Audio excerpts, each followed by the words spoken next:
You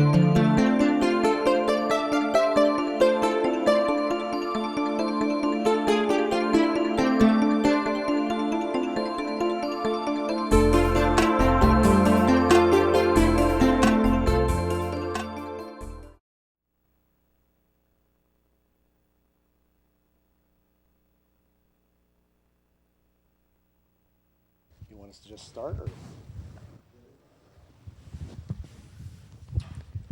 Good evening, and welcome to the Howard Studio Theater at the State College of Florida and our first community conversation of 2016. I'd like to thank our forum partner, the Bradenton Herald, and our broadcast partner, METV. A special thank you this evening goes to our panelists who join us for this important conversation. Our state legislature is in session in Tallahassee, even as we speak, and there is a presidential election just around the corner.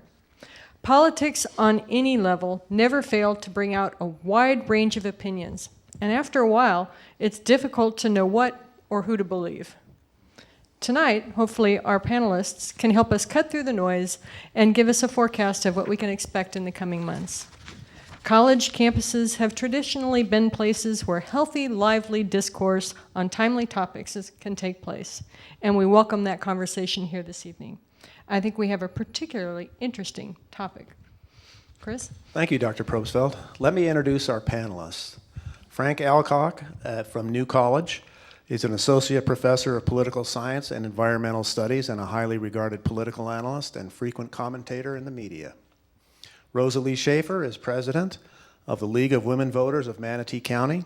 She has organized and moderated numerous political forums with the organization.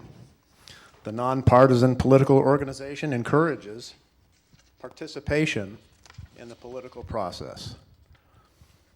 And our third panelist, if I can turn the page, is Michael Rogers, an assistant professor of comparative politics and American government at State College of Florida, Manatee, Sarasota on the Venice campus. And he too is a highly regarded political analyst and frequent commentator. Thank you for your time tonight. Let's start with the basics that voters may not be entirely educated about. What's the difference between a caucus, as Iowa will hold on Monday, February 1st, and a primary, which New Hampshire will hold on February 9th? For audience edification, Florida will hold its primary on March 15th. Which is the better way to select a presidential candidate, a caucus or a primary? Michael, your thoughts first. Well, thank you, Chris. Thank you, Carol. A primary is the most common method used during the nomination process. About probably 40 out of 50 states use this method, so it's the most common. And it's the most common for a reason, because you have a higher voter turnout in a primary. So that's why I would say a primary is the better method. However, I don't want to take anything away from a caucus, because in a caucus, it's actually more democracy. It's more civic engagement. In a caucus, you basically show up to your voting precinct, and you actually caucus in favor of the candidate that you back. And that's what makes it so interesting. And then once you get through talking about your candidate, then you take a vote. And the candidate that has the most votes is going to win that particular district in that caucus. So that's kind of the main difference there is in a primary, you show up and it's a secret ballot vote. But in a caucus, you show up and you discuss it first, then you take a vote. So that's the main difference. Rosalie, anything to add? Well, the caucus seems to be a lot more informal. It used to be the main way primaries were done in the U.S., and now I think there's only about 7 states that use the caucus method.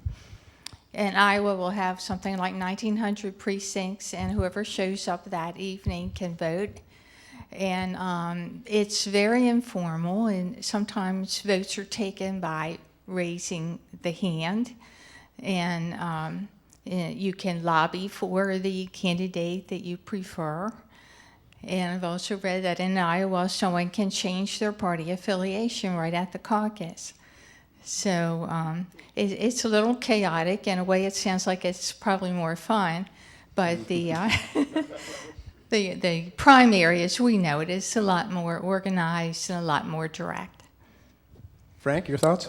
Michael did a fine job, and again, thank you, Carol, and Chris for inviting me here. I would just add that the public nature of the caucus process and the time commitment that's involved add a little bit of a different dynamic. And so I think the caucus states relative to states that are holding primaries, the intensity of the preference of voters and the organization of the ground games or the campaigns matter a lot more in the caucus results than they will in a primary. And I do think there's more than one round sometimes. So there's discussion, dialogue. There are rules sometimes where candidates can be persuaded and move from one candidate to the other. So that type of dynamic, again, it puts a premium, I think, on supporters that are willing to spend the time, a couple hours, sometimes an hour or two at night, and then advocate and lobby on behalf of their candidate. And so you get some different dynamics in caucuses than you do in primaries. And I'll tell you one more thing is like, imagine this. You've made up your mind to vote, and you go to vote in the Florida primary, you're going to walk in and you're going to cast your vote. But in a caucus, you've made up your mind, and then you go to the caucus, your mind might be changed, and you might actually vote for someone else because you were persuaded in another direction. So very distinct difference, very interesting. In a caucus, you said a ground game is very important. Why is that? To get as many people into the precincts as possible? Yeah, no, I think certainly to get people into the precincts, to make sure that they're willing to spend the hour, because I think if you're not really committed, you might not want to spend an hour that night, as opposed to just dropping by the poll and casting a ballot. And also, I think you're probably looking for quality speakers that can articulate and defend the candidate. And so, the ability of a campaign to put a good leader, in addition to rounding up voters, but actually putting in good spokespeople. And how many did you say there were again? There were 1,900. Yeah, that there's a lot. So candidates or campaigns that have put in the time, that are very well organized, may very well outperform. And then you also may be scooping up, on the basis of your organization and your persuasive skills, a number of voters that might have thought of your candidate as a second or third choice, but you scoop them up on, and then that stuff doesn't happen in primaries. So. You had indicated that by its very nature, a caucus typically would have a lower turnout than a traditional primary election. Do you have any idea what that comparison is? I know in Florida, the last couple of elections have been particularly disappointing turnouts, Yeah. but in general, what might be the difference between those two? Michael, do you Well, know? in a caucus, you have less voter turnout because you actually have to make an effort to vote. But do you know You what have to the come out. percents are? What kind I of think they might be percent below turnout do you 10% have? Yes. on caucuses, and then in primaries, you're usually getting maybe a third of voters there. So it's a significant drop-off. And also in our elections, you have early voting and you have vote by mail, so more people can participate in a primary done the way it's done in Florida, because you don't have to show up at a certain time and be there so long. So I have a question for you, Dr. Alcock. Go ahead. Presidential campaigns really dominate the media, and they dominate the national attention for a considerable period of time before the actual election takes place. What is it about these campaigns that so captures the imagination of the American people? This cycle, or in general? In general, yeah. well, this cycle as well, being a little unique. I think that there are some things going on in this cycle, certainly, that I'm having a hard time making sense of them in real time, let alone projecting out into the future. I think we're certainly interested in who's going to lead the country, and so there's, go back as far as you want, there's interest in presidential elections. I think the information revolution with cable TV, with news channels that are dedicated 24 hours a day to covering politics, and then just the explosion of the internet, go back a couple of cycles and you have websites and now social media platforms. There's just this constant chatter, constant buzz, and I think a lot of people want to tune out from that, but a lot of people, it just heightens the interest, and so I think that's a big part of what we're seeing. If I could add to this, I would say that in a presidential election, we have our highest voter turnout. Presidential elections tend to average around 60% voter turnout. Non-presidential elections, midterms, around the 35% turnout margin. So there's a reason for that. It's because we're electing the most powerful person in our country and, arguably in the world. And so there's a lot of media attention, a lot of scrutiny, 24-hour news cycles, and so the list goes on. And if you look at this election, I mean, it's very unusual. It's like anything I've ever seen. What normally happens is not happening. The establishment candidates are getting no traction whatsoever. The non-establishment ones, like Trump, is just dominating the media, dominating the whole Republican Party. I mean, there's no air left in the room after he leaves, and he's just kind of running away with it. And on the other side, it's very similar. You've got Hillary Clinton, who is a shoo-in for the nomination. I mean, geez, I knew that in 2008 when she lost to Obama. I mean, I knew she would be the next nominee. And man, it's starting to look like, well, wait a minute, it's also kind of, turning upside down as well, because he's really gaining ground, Bernie Sanders, at least in the first two primaries. I think there's also a lot of interest in the election because a lot of people are unhappy, and they don't like the way their government is going, and they're unhappy about all the money in politics. And in addition to that, there's this sideshow. It's so contentious between some of the candidates that it's almost like watching a wrestling match. So one wonders what they will do when it comes down to actually marking their ballots.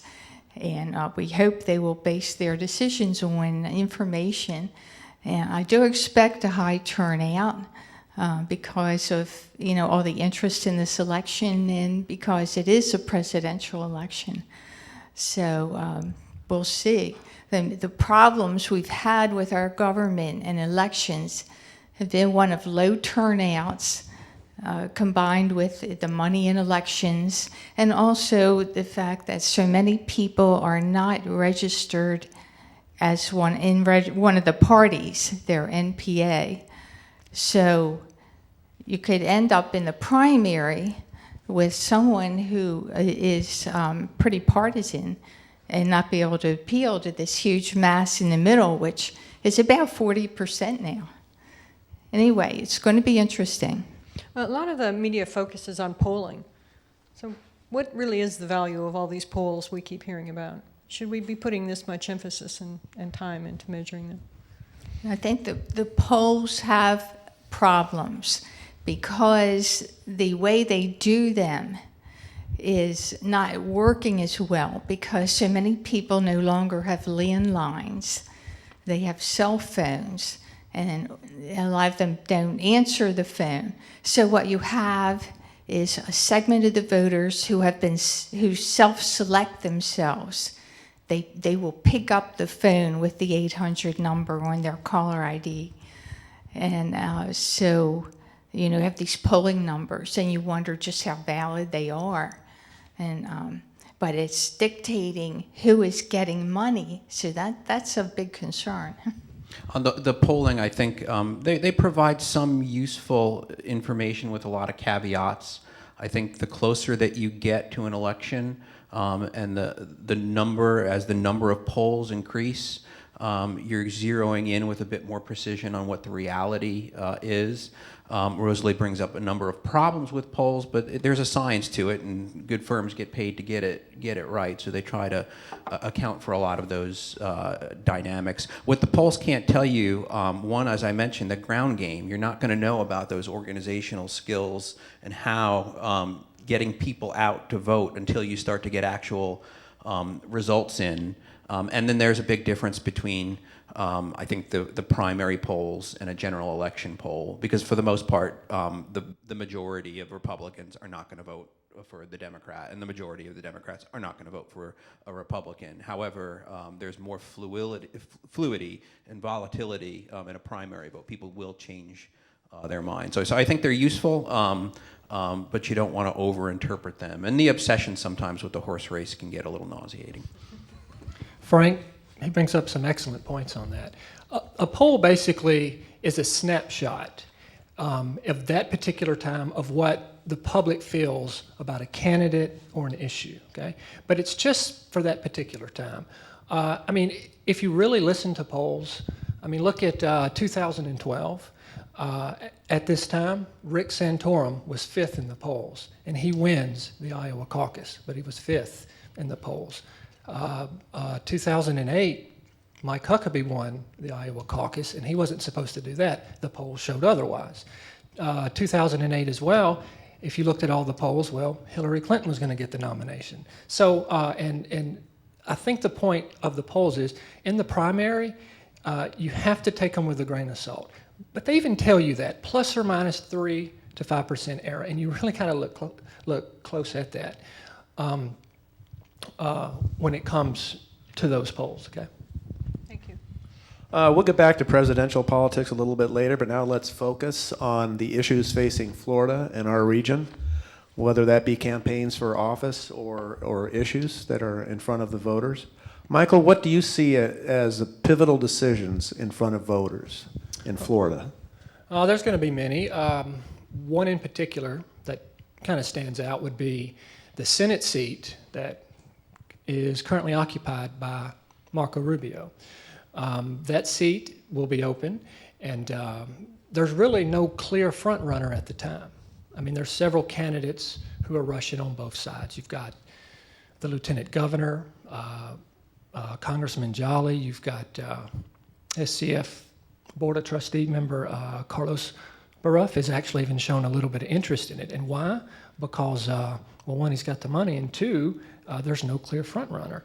On the Democratic side, you've got Patrick Murphy, the congressman, and then you've got Alan Grayson, I believe. So there's no clear front runner, but when the general primary in August moves closer, you'll start to see that tighten, and probably a front runner might emerge. But there's all kinds of issues. Medical marijuana, for example, is something that the voters will have to decide. 2 years ago, it didn't pass, but it came pretty close. It was probably 56, 57%, and it needs 60% to pass. The difference is this year is a presidential election year, and you're going to have a much higher voter turnout. So the chances of it passing is probably going to increase on that. But there's all sorts of issues from the governor and the legislature. You know, for example, one, will the two houses of Florida Congress, will they be able to get along this time? They're both led by the Republican Party, but they're not really on the same page. Will they be able to work together? Can they work effectively with the governor?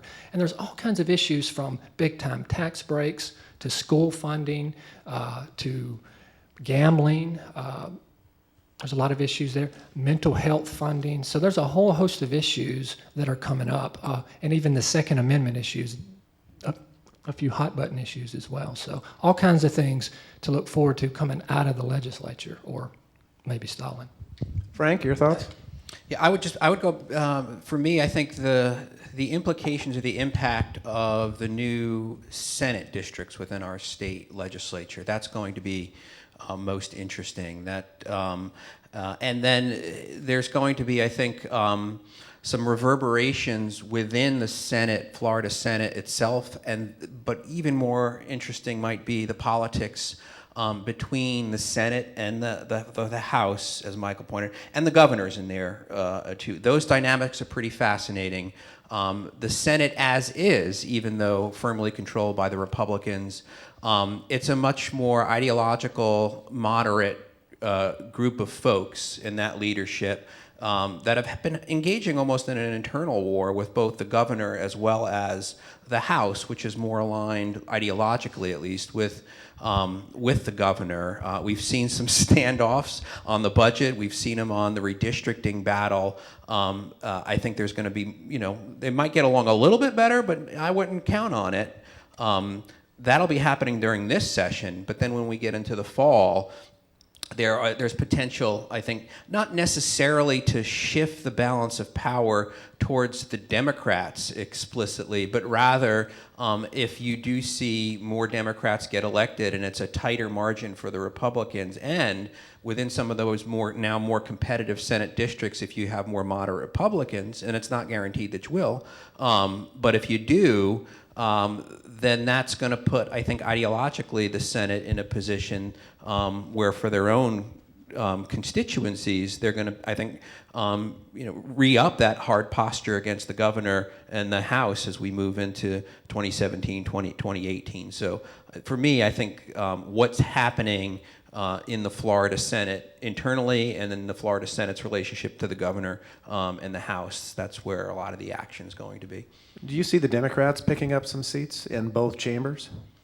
The House map, a modest few, and the control, the supermajority that the Republicans have within the House, I don't see for the foreseeable future much changing in the way that Democrats are, for the most part, relegated to the backbench with some modest changes. Again, the Senate does things differently already, even though they have a majority, and I think now, best case scenario, I don't even know what the best case scenario is with the way that they shape it. It's the way that the election's shaping up. If you have a very polarizing figure on the ticket, maybe it could ripple down. But with holding off on that scenario, the best case scenario, it could even be like a 20-20 split within the Senate. I'm not sure if the Democrats are going to win that many seats, but they could get close to parity within the Senate. And I think that will make things interesting, both as the Senate now, the incumbents are taking positions prior to the election race, and then what happens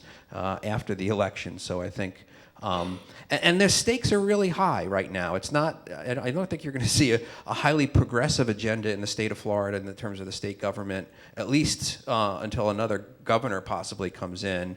But there's a real battle going on between a more moderate, I think, professional, pragmatist group that are largely Republican leaders that are in, they're in a bit of warfare with the governor, and a more radical, sort of stronger conservative, purist conservative ideological group within in the House, and that I find that stuff pretty fascinating. Rosalie, your organization led the fight for the fair districts in both congressional and Senate seats. What are your thoughts? Yes, they did, and it was very gratifying to see that the judge accepted the League of Women Voters and the other groups' maps over the ones that the politicians drew up. So there may be some shifting in some of the seats because a lot of districts have become more competitive, and some may shift to a Democrat.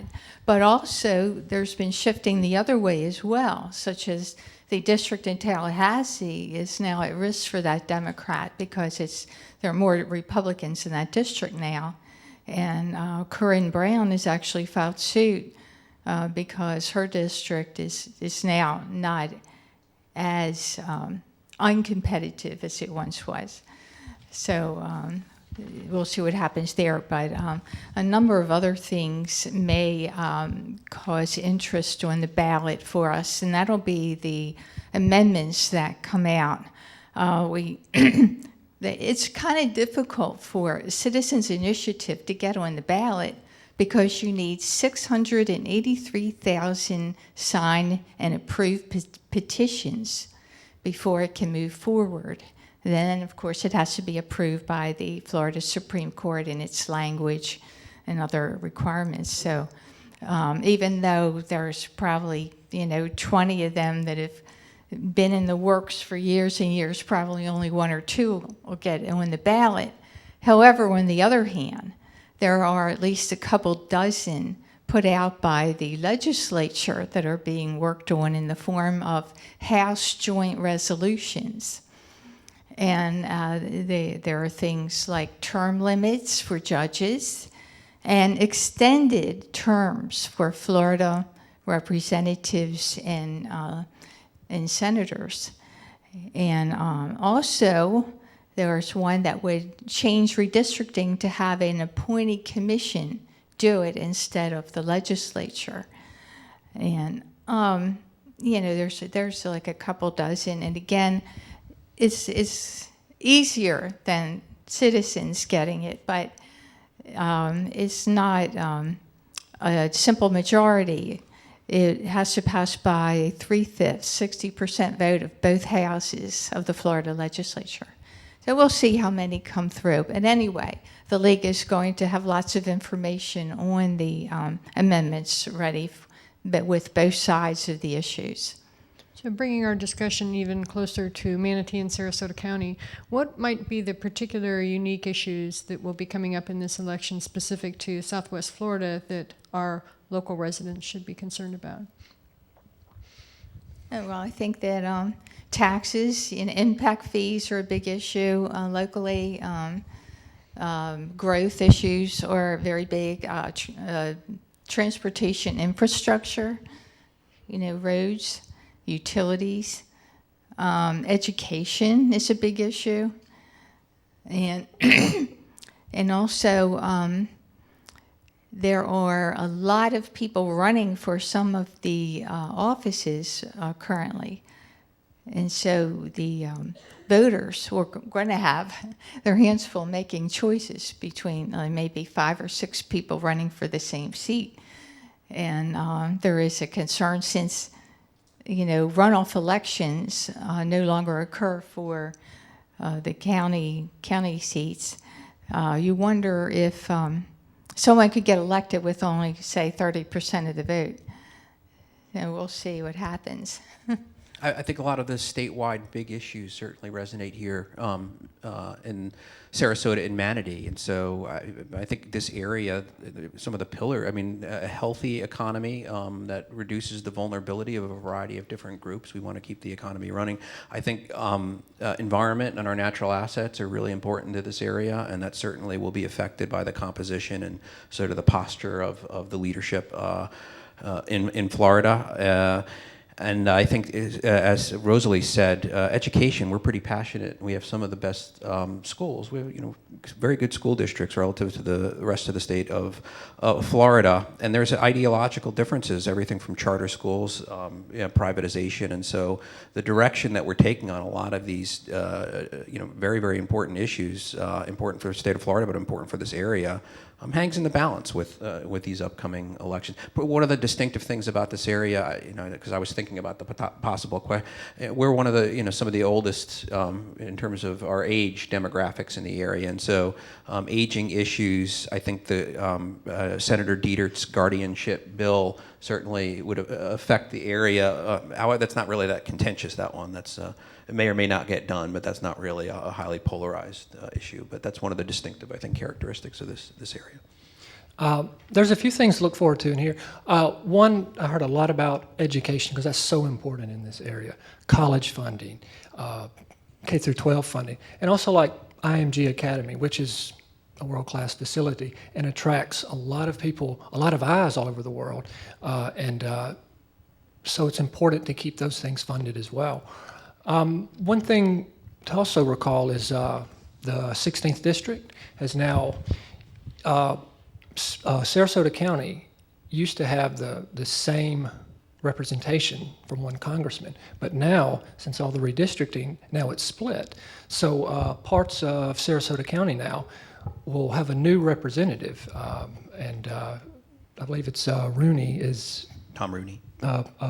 Taking over part of Sarasota County as well. So that's something to also be aware of. One thing I forgot to mention is health care. That's extremely important, and the cost for providing it to those who can afford it has become a tremendous local burden.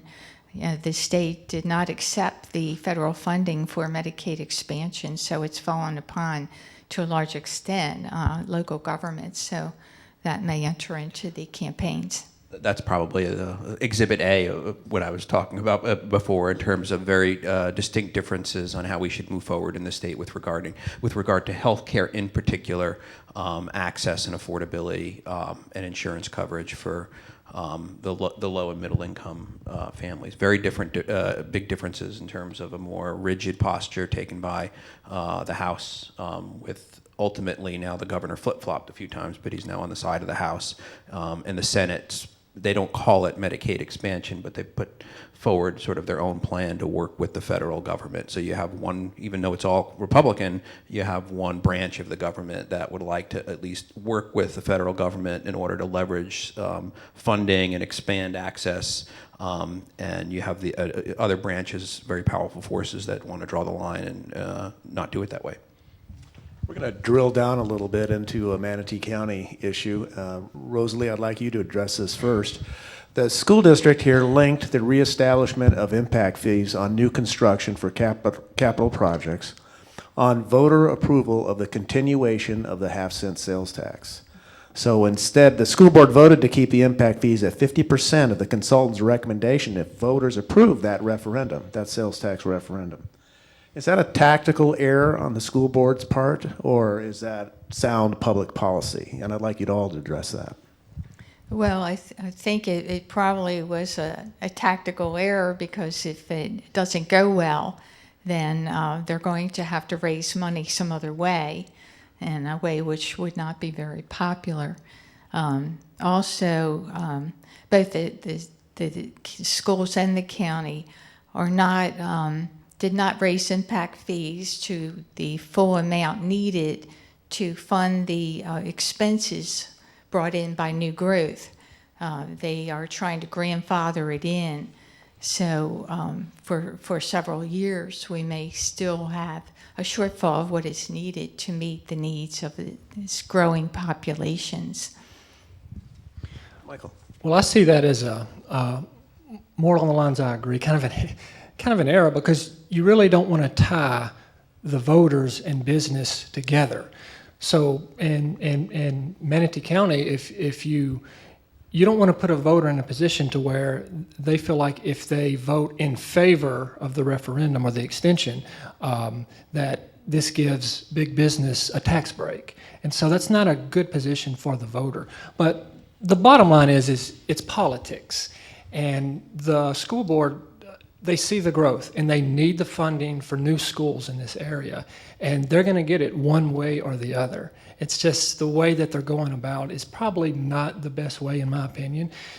Generally speaking, at least in this area, voters tend to approve measures in regards to education. So you really didn't have to tie the two together, in my opinion. Frank? Yeah, I would reiterate, and I guess it's a reiteration that this funding is necessary, but it's a punt on where it's going to come from. And so it's a difficult political position to be in, which is one where you're going to require everybody to step up with a modest millage tax increase to pay for the necessary expansion of services, or we'll take the recommendation from the consultant in terms of reestablishing the impact fees, which the development community probably is not too jazzed about. I guess what they said is, well, we could do it one way or the other. We'll just put it back to the voters. If you want to pay for it, then we'll give the developers a break. Otherwise, we're coming back with them. Stay tuned. We'll see if that looks wise in the rearview mirror. Yeah, because the state hasn't really been very generous in funding capital projects for public school districts. No. A lot of that money goes to charter schools, and so that's part of the debate too, is what's fair. Yeah. Okay. I think we've covered some of these next couple of questions. We have. So you all have been very thorough in your answers. Thank you. One of the things that I think, I'd like to step back to presidential politics for a moment, if I may, and maybe we'll move back and forth a little bit, but there's been a lot of speculation that the GOP will end up with a brokered convention. If you would first please talk a little bit about what a brokered convention is, and then maybe a little bit about the historical perspective of brokered conventions. And then secondly, do you think it will happen? And what were the positives and negatives of having that type of brokered convention in this cycle? Well, a brokered convention is actually rare. It really hasn't happened in quite a while. But what it is like in the primary, in the caucus season, each party has to get a nominee. And so each state has to weigh in. And when the primary season comes to an end, the candidate of each party that receives a majority of the delegates will be nominated at the convention. But what happens when there's no one candidate that gets a majority of the delegates? Well, this could lead to a brokered convention. Let me give you an example. In 1976, Gerald Ford was president of the United States. However, he went through the primaries, and when it came time for the convention, he goes into the convention, but he doesn't have the delegates that he needs to secure the nomination. There was this other guy, I forget his name, I think it was Reagan, who may have had something to do with it, but there was one round of voting at the convention, and Gerald Ford got the nomination. So it wasn't a brokered convention, it was almost.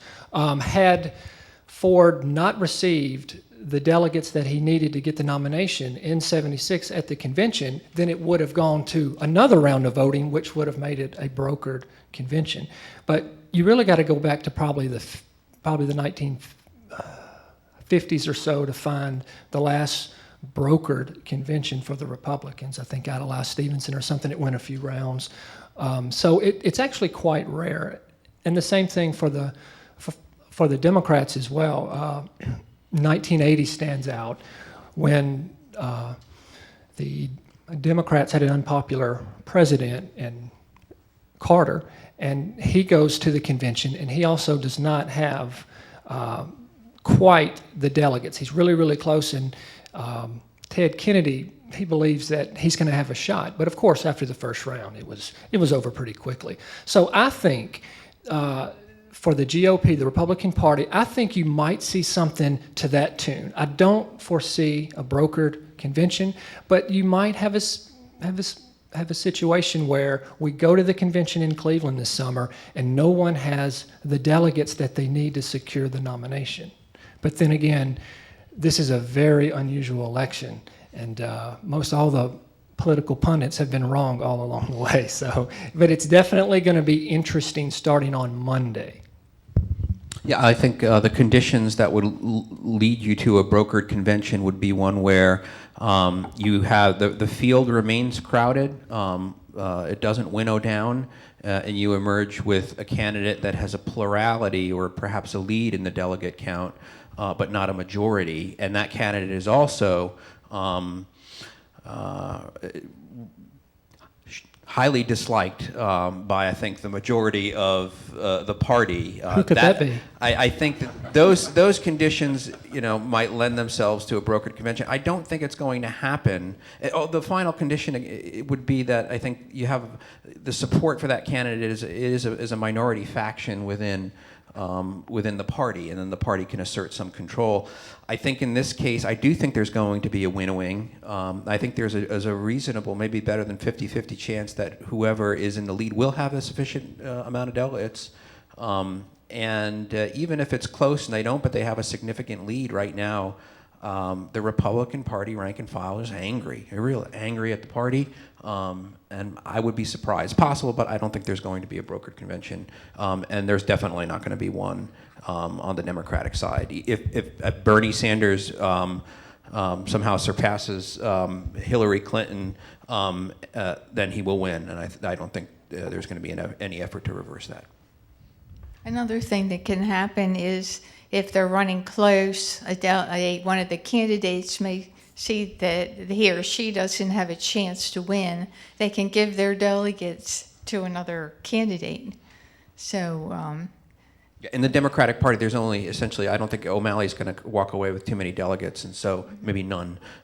So whoever has the plurality, whoever's ahead, Hillary or Sanders, they will have enough for the nomination, and there won't be an effort to reverse that. At what point are delegates released? After the second vote, third vote? When the convention starts, they are pledged to vote for their candidate. After the first round, if there's no clear winner, no majority winner, then they are all released.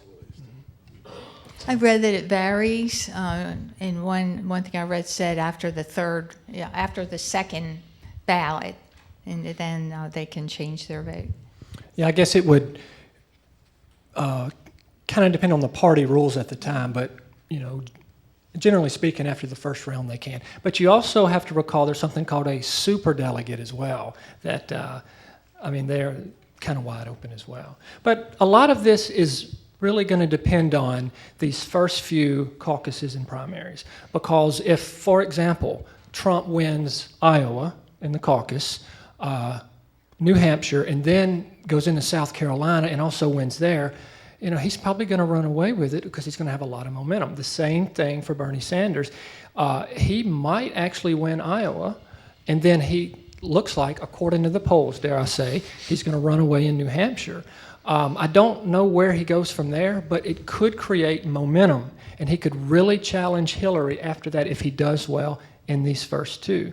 So these first few primaries and caucuses are vastly important for the underdogs especially. And it's the same thing, like if you're a fan in the Republican Party for one of the so-called establishments, say Marco Rubio or Jeb Bush or someone, then you really want Ted Cruz to win Iowa because it's going to stop the Trump phenomenon in its tracks, okay?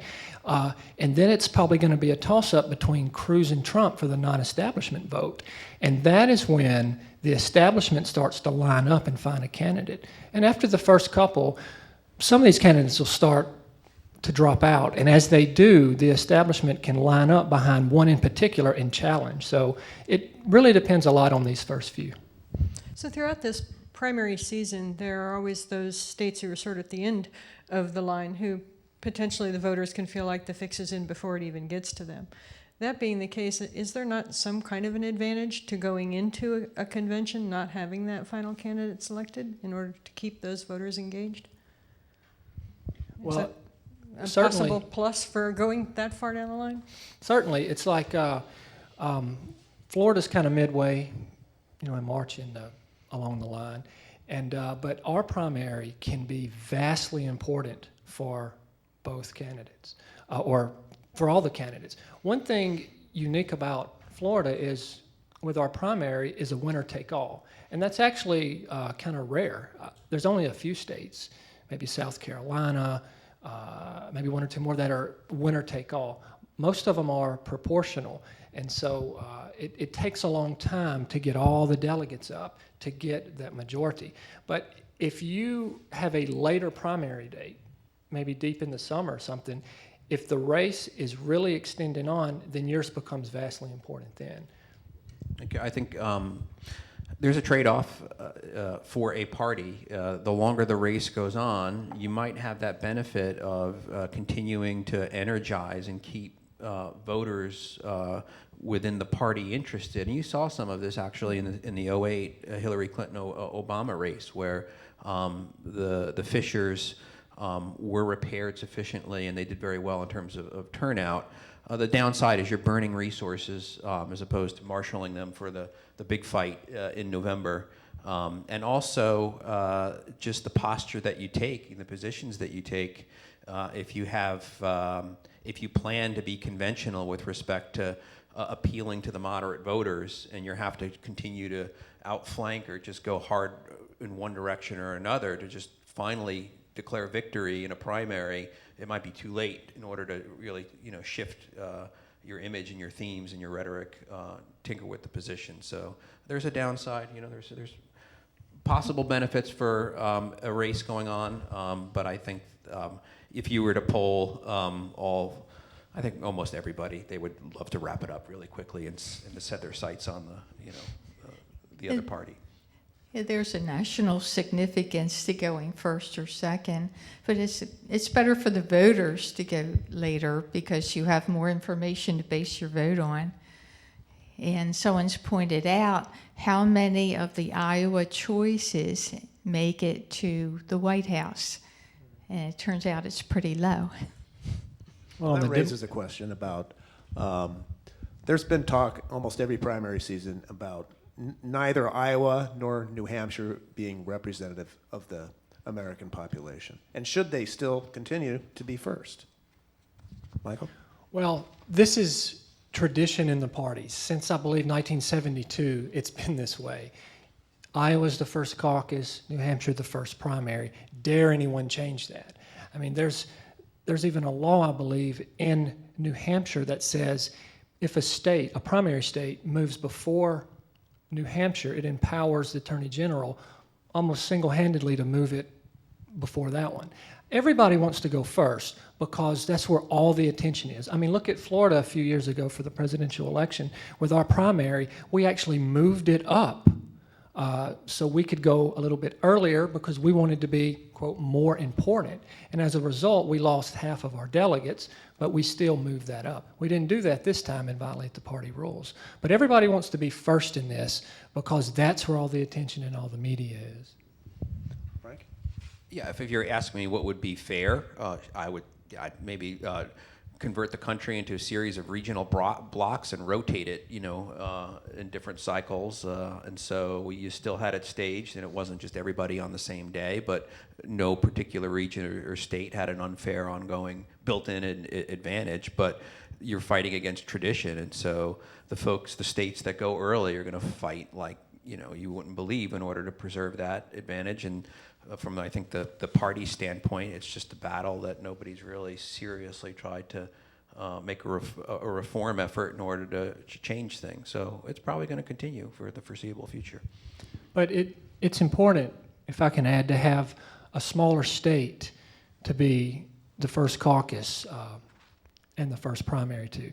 You really don't want a state like Florida or California or Texas to be the very first one, because it would be so expensive to campaign here that the little guy or the little girl would not be able to campaign here and buy advertisement. And I mean, look in Iowa, they go to almost every county and have a rally and talk to voters. So that's important because you really get to know the candidates, okay? But I would like to see something like take the smaller states and do a lottery and not always have the same first two, because it's not always representative of our ever-changing country. It's not like Selection Sunday for March Madness, Montana!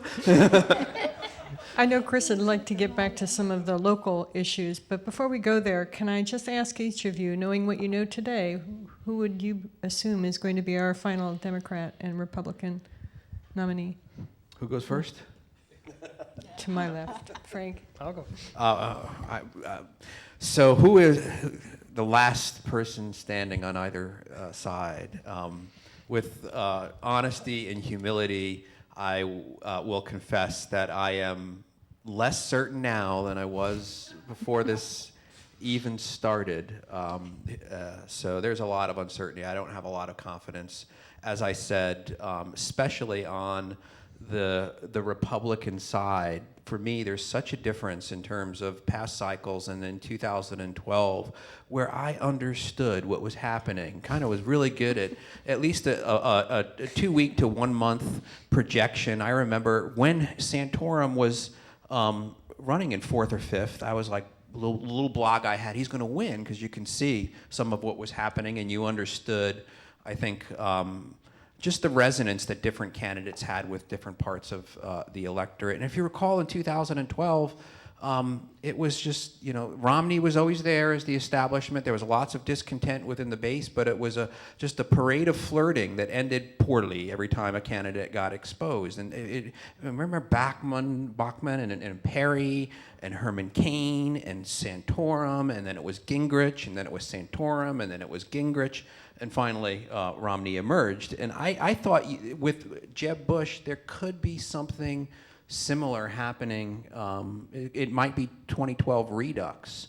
And lo and behold, there's a candidate that I think in many ways is more deeply flawed than any of the others, that melted with the exposure. And yet what I perceive is weaknesses, apparently Trump's doubling down on him, and the polls numbers just continue to rise. I think right now, I don't know what Donald Trump can say or do that's going to shake the support that he has.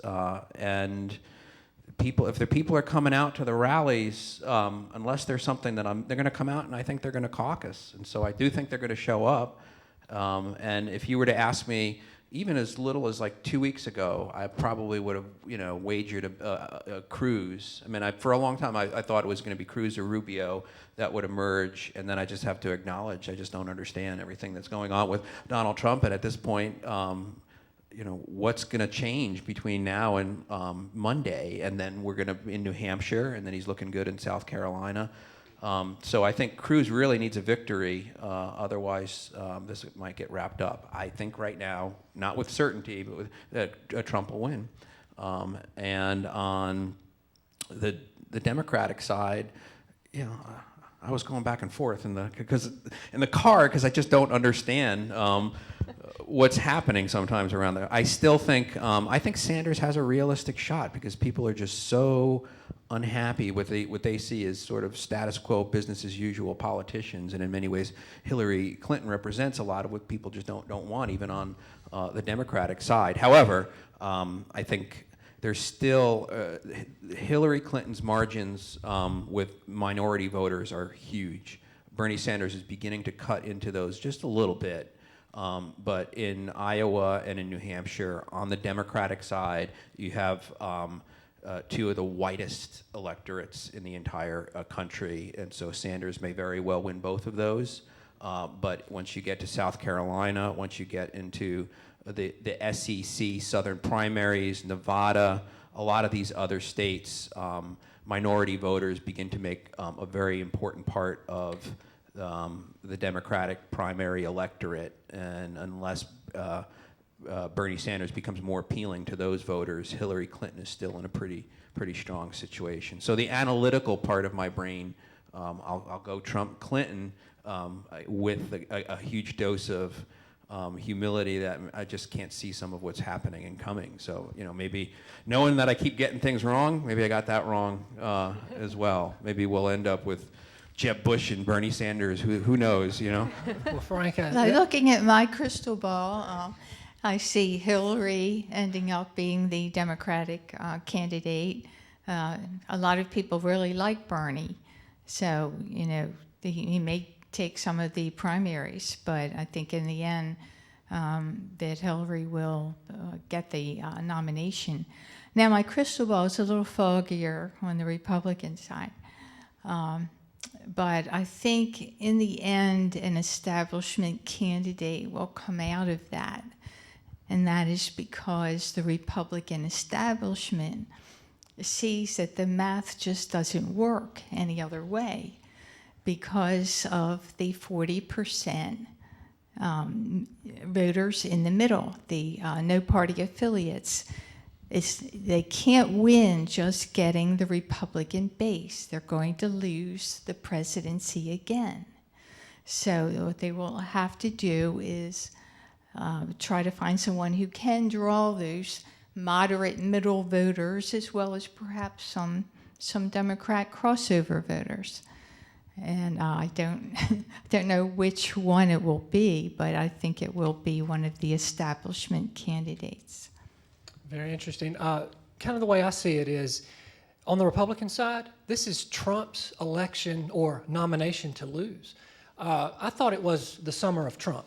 I mean, I really did. I was like, yeah, it's all fun, But 25 million people tuning in to watch a Republican debate back in August was surprising to me. So there's been kind of something going on. So it's his to lose, and he does, Frank, have a lot of loyal supporters. He even said the other day on TV he could stand in the middle of Fifth Avenue and shoot somebody. He wouldn't lose any supporters, So he's got a loyal following there. So it's his to lose. I'm beginning to think that's accurate.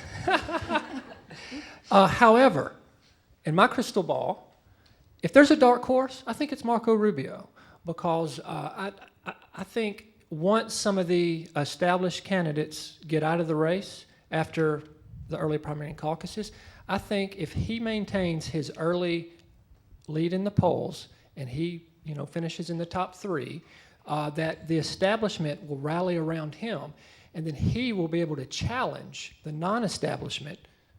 It could be Cruz or it could be Trump, and then it would be more or less, that's kind of the way I see it. If there's a dark horse, I think it's Marco Rubio. On the Democratic side, I don't see Bernie Sanders getting this nomination. I just don't see it anyway. You had a lot of good things earlier about he's doing well in Iowa and New Hampshire, but outside of that, I don't see a path for him for the nomination. But man, does he have some rallies and a lot of support. There's a lot of angry voters, it seems, out there on both sides. When you have all of these people showing up for these rallies.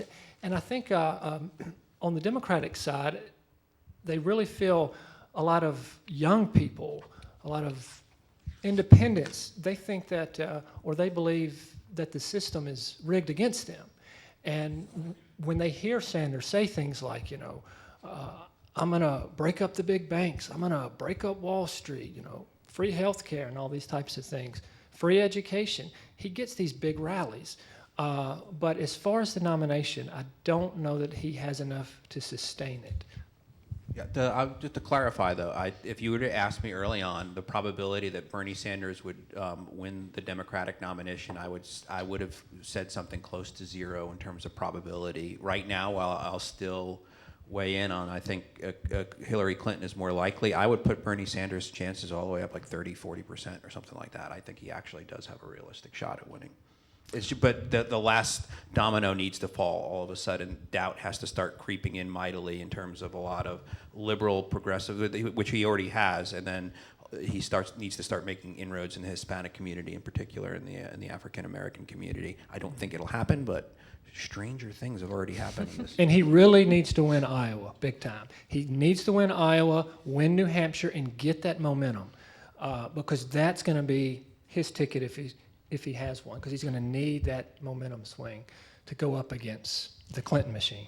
Doesn't that big momentum blow up, though, once you hit Super Tuesday and all these big states start voting? Doesn't that block that momentum if one of these candidates doesn't do well on that day? Well, what it does is after these first few contests, you start to see people dropping out. Because after the Iowa caucus, for example, if Mike Huckabee doesn't, say, place in the top 3, he's getting out of there in Iowa. Rick Santorum, the same thing. And then after New Hampshire, Chris Christie is really putting everything in New Hampshire. John Kasich. So if you don't see them place well, they're going to start to drop out, and that's kind of what makes them so important and can give the candidates the momentum. But certainly as it goes on, they start to lose that. I really enjoyed your analysis, but one of my favorite things that you said is that you're somewhat baffled by how this is going on this year. This is unique and strange, and it was heartwarming for me to hear you say that, because it's exactly how I feel, and I'm sure exactly how a lot of the voters feel as well. Yeah, I mean, I don't want to say use derogatory remarks, but I mean, I try to analytically, I never thought demagoguery would play so well, and essentially, it's what it is. It's a textbook definition in terms of just playing on fears, and so just. I don't know. Maybe I think that what I'm learning a lot about. I think the country, and it's in a different place than I am. And I think people are certainly angry. They don't want the country to go in the same direction. But when I'm watching, the Trump phenomenon, sometimes it's like everybody has a family member. Sometimes they're just loud, boisterous, doesn't know what the hell they're talking about.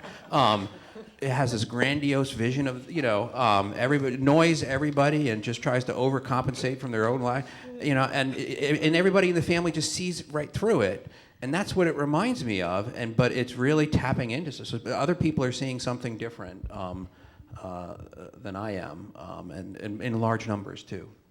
I have a two-part question that spins off on that some. New York Times columnist David Brooks wrote this week that Trump, Cruz, and Sanders have very, very high undesirable poll numbers, and that he writes that they're basically unelectable because of that. Do you see that as well? I mean, when you look at undesirables, can that be the critical factor? And isn't part of Trump's appeal entertainment? I would say yes. I mean, those numbers are important. That's why the establishment is so upset at Trump, basically, because he has those high numbers where they don't think he's electable if he gets the nomination. Whereas if you see head-to-head matchups with like Marco Rubio, who has high numbers of being likable. He tends to do better in the national polling against the Democratic candidate. So those numbers are important. But again, in this election year, it's very unusual, so to say the least. Labels, if you were to ask me, can somebody that's labeled as a socialist / communist get elected in America? And I would say no. And if you were to ask, can somebody that gets labeled and is often thought of as a fascist get elected in America? And I would say no. Well, what if those are the two options, you know? And then let's just throw Mayor Bloomberg in there for kicks and giggles. I don't know what's going to happen. You know, anything could happen. It's become a reality show. Really, you know, all of the angst coming out, and it's almost like the American people are just spilling their guts, you know, through these candidates. And one wonders, when it comes down to vote, well, you start to think, well, this person has to get along with other countries, diplomats, other senators. They got to work with the House. You know, how are they going to be able to do this, you know, with, you know, the attitudes that they have? So I don't know what they'll do. If I could say, you know, one more thing about those poll numbers would be, you know, right now we see extremes. We see in the Republican Party, these candidates are trying to appeal to the Republican right. And so they're trying to get the Republican nomination, so they're moving more to the right. And the same thing on the left. They're trying to get the Democratic nomination, so they move far and far to the left in their debates and their stances and so forth. Once you have a nominee on both sides, they're going to moderate a little bit and try to appeal to the middle, because reaching the independent vote, the moderates, those in the middle, is what is going to win you this presidential election. And so if it is Trump, he is going to have to moderate his views to try to appeal to the middle, or he's not going to have a shot at it. I don't think Trump thinks he, you know, whatever it says, thou shalt do this or thou shalt not do that, Trump will just do the opposite of what you're supposed to do in conventional wisdom, and somehow I'm just waiting for it not to return well for him in the polls. So if Donald Trump wins the nomination, do I expect him to tone it down and make a strong play for? No, And if he did, he would be just really... That's what might be his undoing if he suddenly became un-Trump. Well, you know, it would be interesting because let's say that Trump does get the nomination and he's going into Cleveland and he really does something bizarre. I mean, so far, when he does something crazy or bizarre, his numbers go up. But let's say that he really goes over the edge here and he makes himself unelectable. That's when you could see a brokered convention, because the Republicans could basically, you know, stage a revolt and nominate someone else in place of him. I mean, it would be unprecedented, but that might be a situation right there. And also what could happen is if they get the nomination and they are running against someone from the other party, that they're going to use all the tapes and videos for what they said during the primary to tell the American people this is an extremist candidate. So it may not work. It didn't work for Mitt Romney to do Etch-a-Sketch. And then Trump will get mad and then announce he's running as an independent. And then Bloomberg will hop in as well. Picture that. What? The return of Jeb Bush, Hillary Clinton, Bloomberg, and Trump all on your November ballot. Shall we move on to reader questions? Sure, let's. Okay, I think I have the first reader question from Arlene Fasilic of Bradenton, and she addressed her question to Michael. Arlene says that it seems the current attitude that the government is the problem refers not so much to the structure of our institutions, but to the persons who wield leadership, especially lawmakers in national and state legislatures. Is this evaluation at all realistic, and if so, what can we do about it? The old government is the problem line comes from Ronald Reagan. So I think he would definitely say that it's actually the government that needs to shrink. That's the problem. But she makes a good point, though, because what we need is we need leadership in this country, state, local, and national level. And what we're seeing now is we see a lot of the voters out there who are upset and they're angry because of all the division that we see in Congress. And even look at Florida politics, how divided it is. So we need leadership. We need people who, dare I say, will compromise and work across the aisle with the other party to get things done. Because we need to do things in this nation, okay? We have almost a $20 trillion national debt that we need to work on. We have ISIS, we have foreign wars and things like that. We have to get things done. And so we need leadership. And if you look at Ronald Reagan, what did he do? He worked across the aisle with Tip O'Neill. Look at Bill Clinton, for example, in the 90s, working with Newt Gingrich. You know, I know it wasn't always perfect, but at least they did work together and get things done. So we do need leadership, and that would be how I would address that, would be we need to elect leaders in this country. Yeah, I think that's true, and it applies all the way down from the president to your local city councils. We need people who can work with each other and who are pragmatic and interested in solving problems, not just to get a partisan issue through. And I think that when you get closer to the local level, you get more of that. You get more people working with each other well, because they hear from the people every day. They're close to the voters. But once you get up into the hill, you lose some of that closeness. You're closer to the lobbyists and the PACs. And it also, you bring in the problem of the election, what you need to campaign contributions are a big issue in whether or not this Congress is going to accomplish anything. So, it's a lot of problems are involved that we all need to solve. Frank Arlene has another question. She says the candidates in the primary spout platitudes with little elaboration and little straightforward policy positions. We find out to some extent how they handle themselves, but little about their thinking processes, awareness, and reasoning, and their platforms aren't fully determined until the summertime. She wants to know if this is the right order of doing things, or are we doing it backwards? I think she might be an outlier with respect to a high information voter that is looking for a lot more information, a lot more substance in terms of the platforms. I think in many respects there's going to be diversity on what should be a part of the platform. So the platform, it's hard to put the platform before the candidate. So I'm not sure if you can change that. But going back to the empty platitudes and some of her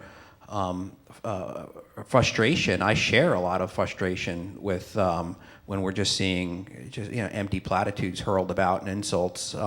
But they continue to, those that engage in that type of rhetoric and behavior continue to get rewarded by the system as it stands right now. So that perplexes me, and I'm not sure what to do about it until such time as we have more voters like Arlene and or others from different ideological standpoints, but that are just, I think, higher information voters. If the platitudes will keep coming if they work, if they sell. I think you have party platforms and candidate platforms, and they're all designed to win votes, not necessarily to be carried out. So I don't know how much you want to rely on a platform anyway. Well, putting the platform before the candidate is kind of like putting the cart before the horse. So the way that it kind of works here is to address her questions it's a little bit of both, because each party does have somewhat of a platform, but it's not filled in. For example, the Republican Party, you have to have certain principles like a belief in limited government, a belief in the pro-Second Amendment, pro-life, just to get the nomination. So you have to be on that level of the platform. And then once the party nominates the candidate, then they're going to fine-tune it. And that's kind of the way that the parties work in this nation. And as long as we have a two-party system on these national politics, I think that's probably going to be the best way, or the way that it's going to remain. Thank you. We have a number of readers who wrote in about specifically money's influence in politics. Arlene, as well as Nancy Deal and Jamie Canfield, would like a discussion about the political influence of financial contributions from individuals and or PACs to a candidate, and if financial contributions should be more transparent, and if PACs should be more regulated or just abolished. Well, I find this kind of interesting because there was one Supreme Court decision, you've all probably heard of it, called Citizens United, which allowed the result of it unlimited money to go into these super PACs. And it almost seems like, trying to keep money out of politics is a hard thing to do. And this makes it nearly impossible, because prior to this, we've had campaign finance laws and these, and they haven't really had much of effect. And we still have contribution limits. But these super PACs, you can fund billions of dollars into these things to support a candidate, basically. But what I'm amazed at, or surprised at, is how at least this election, I'm not seeing a lot of effect with it. For example, Jeb Bush's super PAC, an enormous amount of money. He spent more money than any candidate, but hasn't gained any traction. Hillary Clinton, big super PAC, lots of money. And look at Bernie Sanders. He's got the small contributions that are coming in as well. So trying to keep money out of politics is a very difficult thing, and it's something we've tried before to little effect. Yeah, this is one of my favorite topics. We could have a very long conversation. I'll just try to make the points very short. I think given the Roberts Supreme Court, Citizens United is the decision that you're most familiar with, but there's been a few important decisions. And actually, FEC versus Davis 2 years prior is, I think, just as impactful in terms of campaign finance laws and gutting them. Given the recent string of Supreme Court decisions in this area of campaign finance, you can't. There are many ways that we would like to regulate, that we did in McCain-Feingold, that have now been undone by the Supreme Court. It's going to be very difficult to keep the limits in terms of expenditures on the part of campaigns, just a variety of different things that you would like to see in terms of keeping money out of politics, which will be impossible. The one area that the Supreme Court has left open, and I think more can be done, it's on disclosure rules and transparency. And so while we might not be able to keep money out of politics for the foreseeable future, I think we can do a better job of shining a light on it. And interestingly, I think that dark money probably has some of its more insidious effects down the ticket and in local races, less so than it does in the national presidential races. I do think there's lots that can be done in the area of disclosure through state laws that might even be able to get done through citizens' initiatives. So there's lots that you could do in terms of best practices that we'd benefit here from in Florida, and making some of these sort of shell games that we have with local PAC money a bit more transparent. I think the other idea that you might actually see a little bit of an embrace on the Republican side. People use the term public financing, but I'll just use a different one, tax credit. I think micro tax credits are something that could be done on a state level, where if you just give people something on the order of $5 or $10 tax credit, Bernie Sanders is really rewriting the rules in terms of these micro donations at like $3, $5 a clip. But you might actually see that get cultivated. And as we're seeing, it's working for him, some of these micro donations. So looking at ways that you might be able to use a little bit of public financing through a tax credit to engage more people in the political process. That might be helpful in terms of mitigating some of the big money on that comes through the PACs, super PACs. There are a number of bills in Congress that would help regulate and disclose the donors, but they don't seem to be moving very well. There are proposals for constitutional amendments also, but that is pretty difficult to do, to amend the American Constitution. But there are some out there. On the state level, we can do more. Another thing people can do is get into the game. You know, if you've got a flat screen TV and a cell phone, you can probably afford to give something to the candidate of your choice.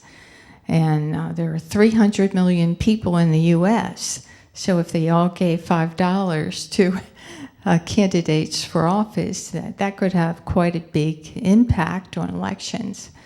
There are a couple of books that I read about this problem, and it's one I think we really need to solve because it's corroding our democracy. One is called Big Money by Kenneth Vogel, and the other one is called Extortion. And it's the flip side of big money, which concentrates on the bribery effects. And extortion covers the extortion effects. And it's quite interesting to read both of those. It is a tremendous problem. We can go into citizen financing of campaigns, you know, and that's another thing that could be done. But it's a problem that needs to be solved. It seems that our presidential election cycles are getting longer and longer and longer. Is that, in fact, what is happening, or is just the 24-hour media cycle make it seem that way? And two, is there any value in trying to condense that cycle? Well, I certainly wish that we could, it seems, but then again, I make a living off of this, so I don't know how short how I want it to be. If you study past presidential elections, go back to Eisenhower, and just less than a year before the election is when he is declaring that he's going to run for the presidency. But today, I mean, it's like almost a year and a half, 2 years in advance. And the main reason goes back to what we were just talking about, because of the money that it takes to raise, to run for the presidency. So it would be nice to see a shorter cycle, but I don't see that as long as it costs hundreds of millions of dollars to run for the presidency. Unless we could somehow, you know, make it that public funds are available for the candidates as they run. But I'm not exactly sure how that might work. But that's what I would have to say about it is to make it shorter, you would have to get most of the big money out of it. Longer terms might help too, because the House of Representatives, they serve for 2 years. So what are they doing most of their time? They're doing fundraising. You know, it's one election right after another. So they are. Is it any wonder that the House is, you know, not as, I don't know, yes, problem solving, you know, as the Senate? That's another thing that might help. The media will cover and speculate elections 24/7, 365 for the rest of our lives. I don't think they're going to stop, and I think candidates are going to posture and behave accordingly. And so I think we've entered the age of perpetual, never-ending campaigning. It's not going to go away. It's really, I think, taking a toll on our elected officials' effectiveness in governing as opposed to running for elections, but I don't see how you stop it. You're going to ban the media from speculating or covering something. You're going to try to block a candidate from spending in some subtle ways. We already saw what the Supreme Court has done in terms of its interpretations on what they view as a limitation on freedom of speech. And so I don't think it's possible to stop or change the 24/7, 365 never-ending nature of campaign elections. campaign season. We have time for one more reader question before we turn it over to the audience for some of their questions. Herald reader Dr. Katie Wallace says that she is very surprised that Donald Trump has so much support. And one of her questions is, do you think people really agree with his politics? Or is it psychological? Are they motivated by his fear tactics and use of slippery slope without realizing they're being tricked? Michael? That's an interesting question. With Trump, it kind of comes down to his message. And he's really perfected it. His message of make America great again. I'm going to bomb the hell out of ISIS, you know. So his message is tuned. National security is kind of his focus, is like his big issues. So there's little substance there, but his overall message is appealing. And especially right now, the election is so far out, especially the general election, that not a lot of people are paying as close attention as some of us in this room are. So they're hearing the big messages and what the media is covering, and not so much trying to figure out exactly all the substance. So I think they are hitting on that. But Trump's something unusual because he's truly a celebrity candidate. And a lot of these people know him from the reality show. They follow him on Twitter. So when he says these outrageous things, a lot of people are like, oh, that's not him. I know him from the reality show or from Twitter, you know. And so it's not really affecting him as much. But I think it's his message that people are coming to, because he's really fine-tuned it. And the media, of course, is also helping him because they cover every step that he makes. So they hear it over and over again. Rosalie? I think he's a voice for the angry conservatives. They are angry about immigration, they're angry about taxes, angry about politics, and they are drawn to him. But I think he's got his base, which really believes in what he says. Then I think he has a great following of people who are with him for entertainment purposes. You know, you wonder when they say, well, you know, 6,000 people turned out for a stadium event.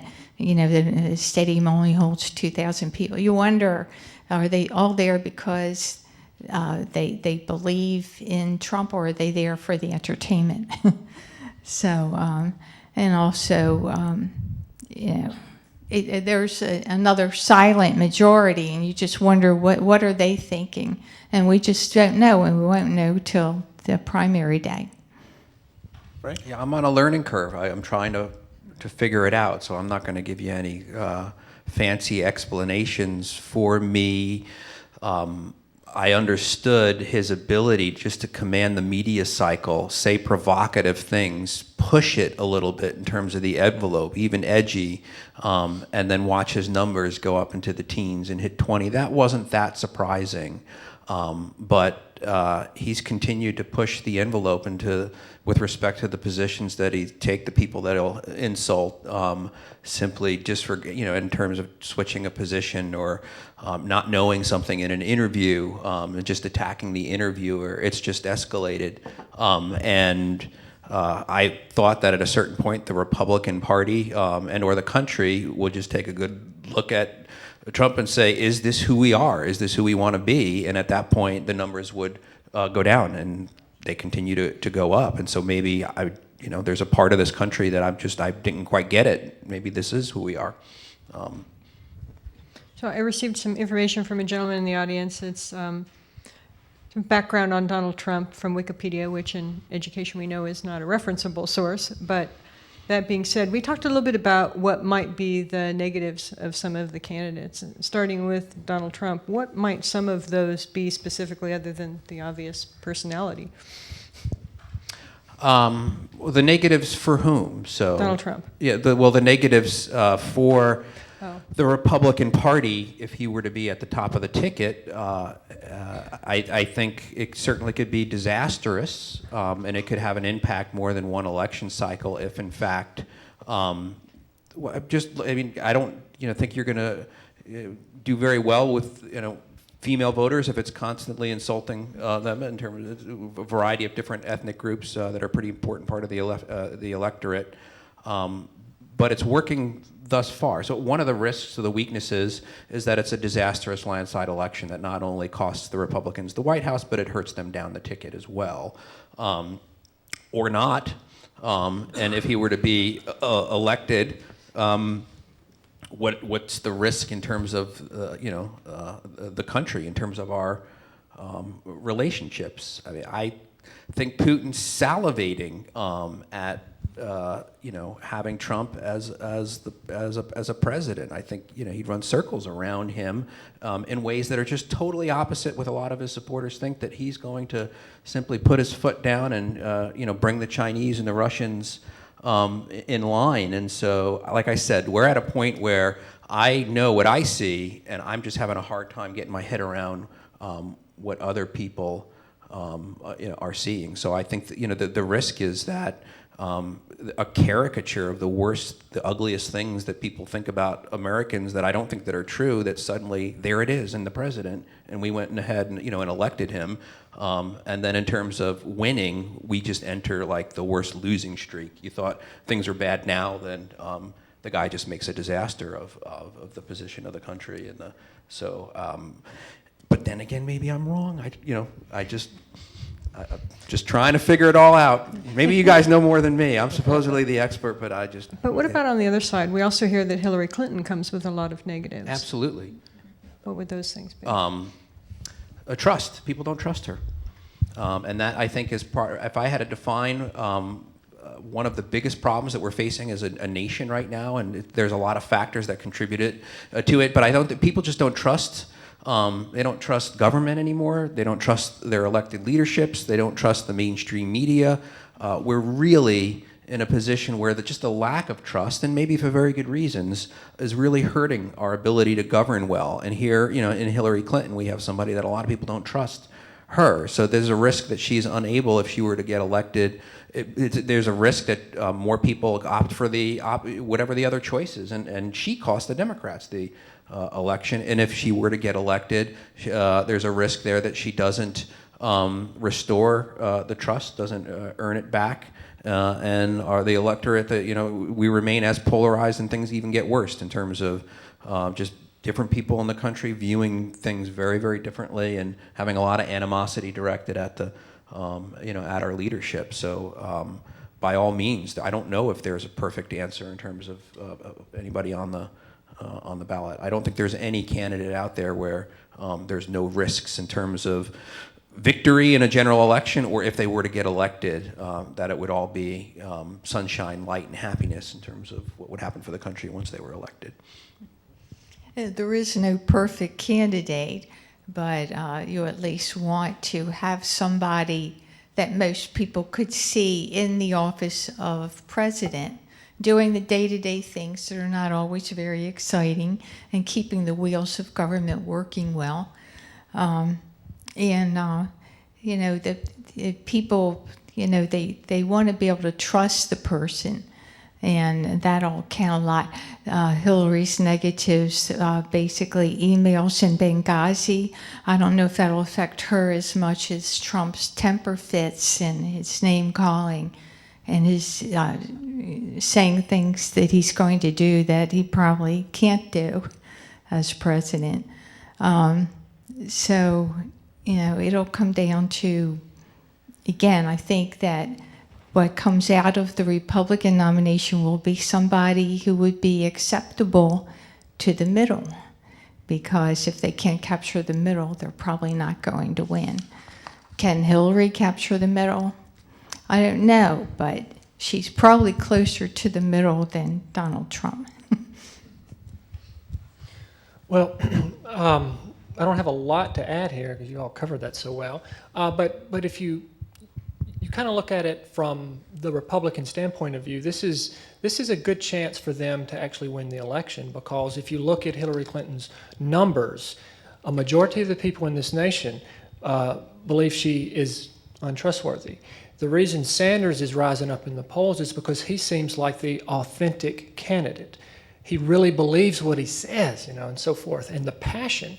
Hillary Clinton in addition to seen as untrustworthy because of some of the things you mentioned with the email scandal, Benghazi, the Clinton Foundation donations, and all those sorts of things, she's also running on for Obama's third term.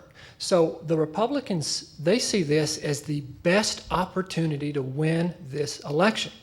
However, if you look at Trump's negatives, which are not bringing him down but taking him up, if he gets this nomination, as I mentioned before, you're going to have a candidate that has to appeal to middle America. And I don't know that he is the one that can do it unless he has some kind of change in his message and his tone.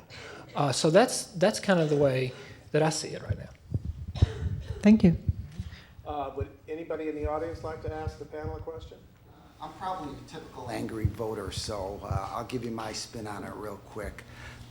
First of all, with the legislation, you know, you look at the dysfunction of it from last year. You had the Senate walkout. Hundreds of bills were left on the table. I tried to get a bill that was in the waiting line, and now I've been told that I'm on the back burner because so many bills were kept undone. So they took their ball and they went home. You know, if that was done in the real corporate world, they'd say, but why, by the way, clean out your desk when you're leaving. And we still put up with it. And we as citizens of this community shouldn't have to. And as far as the constitutional amendments, that's why there's such a disenfranchisement between the voters and the legislative that we have to, you know, go to a constitutional amendment to get anything done. The medical marijuana, it's coming back for a second time. More importantly, the renewable energy bill. You got these corporate thugs like Duke Energy and FP&L coming down and saying, you know what, we've controlled the industry, and the people say, we've had it. We're doing a constitutional amendment to put renewable on our homes. So now they're coming out with smart solar choice. They're hiring all these guys and going up against the grassroots efforts. Your question? Yeah, the question is, well, I was going to continue on to the school board and the impact fees. The big developer's been sliding for 6 years. It should have been retroactive. The question is, the politicians aren't listening to the citizens because even their own outside agencies that they hire to tell them what to do, they don't do it. That's why we're angry. As far as the presidency, I voted for Perot, Nader, and wrote in Ron Paul. So I'm voting for Trump. He should be okay. Does anybody have a question?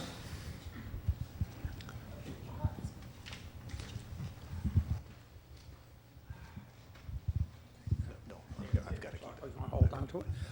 My question, I have a couple of them. First off is whether or not Donald Trump is a draft dodger.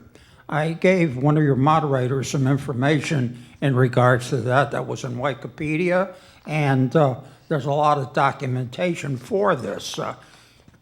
While he was going to school, he had 4 draft deferments for going to school, which I can understand. But right after that, he got a 4F deferment, okay, for supposedly heel spurs.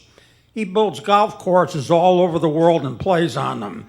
I don't think there's anything wrong with his feet that we know about. And when he was questioned about it, he said, I can't remember which foot I had the heel spur in. And that information is also documented in the information I gave to one of your moderators. The other thing is I heard a rumor that he's just running as a theatrical type of thing, that if he does get nominated, he's going to resign and throw it to Hillary. And that the Democrats or Hillary are very good friends with the Trumps, and that he's just going to throw the whole thing in her lap. Is there a question? That was the question. Is he a draft dodger or not? Well, on the draft dodger question, I'll take a pass in terms of concluding, but I would point out, I mean, I don't think it's going to be all that relevant in that these questions came up in terms of avoiding service in the wake of the insults that he lobbed at John McCain which I was surprised. I mean, my reaction, I remember watching the news conference. I was traveling around with my family doing roller coaster stuff up in Ohio, and I was just like, oh man, there goes Trump. I wish he would hang out for a little while longer. You know, he's going to go down after that one. And nobody cared. And so his,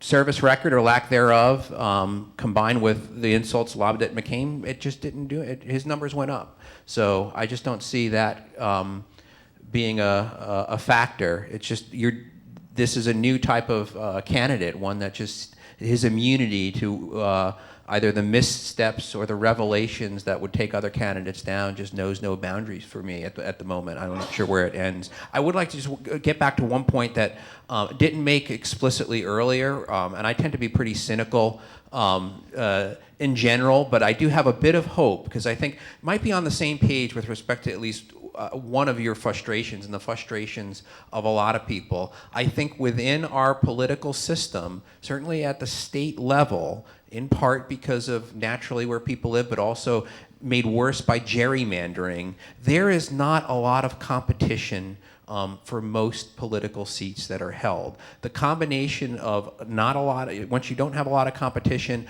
I think most of our politicians, they don't have a feeling, they don't have a sense of accountability to the broader public. Maybe a couple of donors, maybe a very narrow base, but I think one of the things that we're lacking right now in our political system is this lack of a sense of accountability to the people and our elected officials that is connected in many intricate ways to a lack of competition. And that's why I think the work that the League of Women Voters do in introducing more competitive districts to the Senate, I think that actually can make a difference. And it doesn't matter as much whether or not we end up with like 18 Democrats or 19 or 22 Republicans. It's not necessarily who is in office, but how they behave when they're there. And I think candidates that are elected from competitive districts just have a greater sense of accountability than those that are in a very, very safe district that are sort of just plotting their next move up the political chain. So I'm hopeful that these changes, as we move forward in the next few election cycles, it can have an impact. It's not going to solve everything, but I think a greater sense of accountability and more competition in the political realm. Things like open primaries, we didn't get a chance to talk about that, I think would be very, very helpful. Because folks, if you're not registered, you don't matter in the primaries. And sometimes that's where really the action is. And you should. I think it's an easy change to open up the primary system in Florida. It would have a very big impact on things. Right. I think there are a number of bigger problems in our elections. The biggest one is low turnouts. And we need to fix that because when you have a 35% turnout, you no longer have a democracy. What you have is an oligarchy of those who vote. And it's never been easier to vote, so I don't know why we have this problem, because you can vote early and you can vote by mail, as well as on the day. And the other problem is 10% of Florida's population can't vote. They would like to, but they can't because they have a prior felony conviction.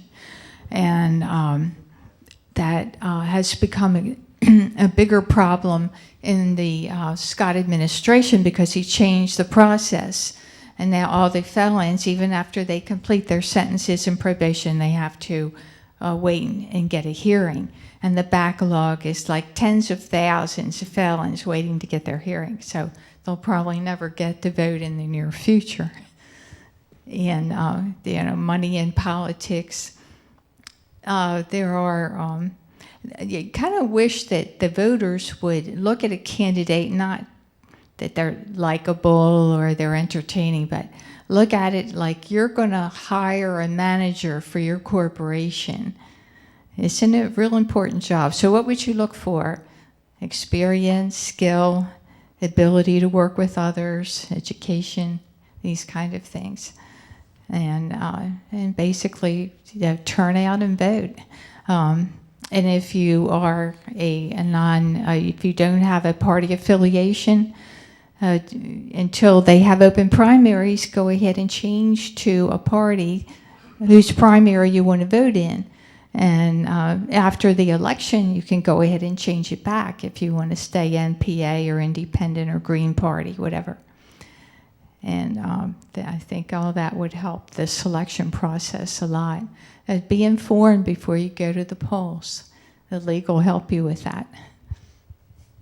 Yes, and that's so important. Voter turnout is important. As I tell my students, vote early and vote often. No, wait, not often. Vote early and vote on time. That's what I always tell them to do. So, but that is very important for any democracy, and I really appreciate what you said about that, because if we get these, uber low numbers, pardon the pun, because that's going to be talked about in the Florida legislature as well, but then it's going to erode our democracy as well. So. Low turnout, and then the low information voters. It's just, I don't think it's very helpful, because then the really simplistic platitudes get, just a quick little quip. I kid you not, I've got friends, Republicans and Democrats, working at the polls. I don't think this was necessarily an outlier, but last election, voter came in and said, asked the poll number, and this was in 2014, and the voter said, I have a question. I really want to vote for Charlie Crist. He's the guy with the hair, right?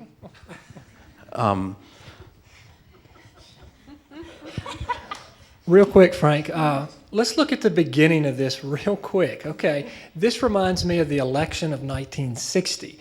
Now, I wasn't around then, but I've studied it. And in that election, that was the very first presidential televised election in U.S. history, okay? John F. Kennedy and Richard Nixon. Those who watched it on TV, polls showed that they felt John F. Kennedy won. Those who listened to it on the radio felt Richard Nixon won. There you start to see the contrast in that the presidential election in particular has become a theater of politics, and that's basically what it is. And right now, it's who's going to win the show. So we need to have higher voter information. And that is so important when you cast your vote, is to be an informed voter, not just a voter. And that's something I try to teach my classes, my students over and over, is to make an impact with your vote. Your vote is your voice, and make it count. I think we're wrapping up this evening. We've spent almost 2 hours together. I'm sure we could go on a lot longer, but I want to say thank you to those attending in the audience tonight. We really appreciate you being here. And once again, thank you to Chris Woolley and the Bradenton Herald and Charles Clapsaddle and METV. And also, most importantly, our subject matter experts, Michael Rogers and Dr. Frank Alcott and Rosalie Schaefer. Thank you for being here with us. I hope that you all learned more about our unusual upcoming political landscape in the race. And if you or someone you know is interested in any new program at the State College of Florida, please come visit us at www.scf.edu. And just like to share with you, we're sitting on the stage that behind these banners is prepared for our next play, which is called Hide and Seek, an American psychological thriller. So that will be coming up in the next couple of weeks. I hope you'll come back and join us. Thank you and have a wonderful evening. Thank you. Thank you, everyone.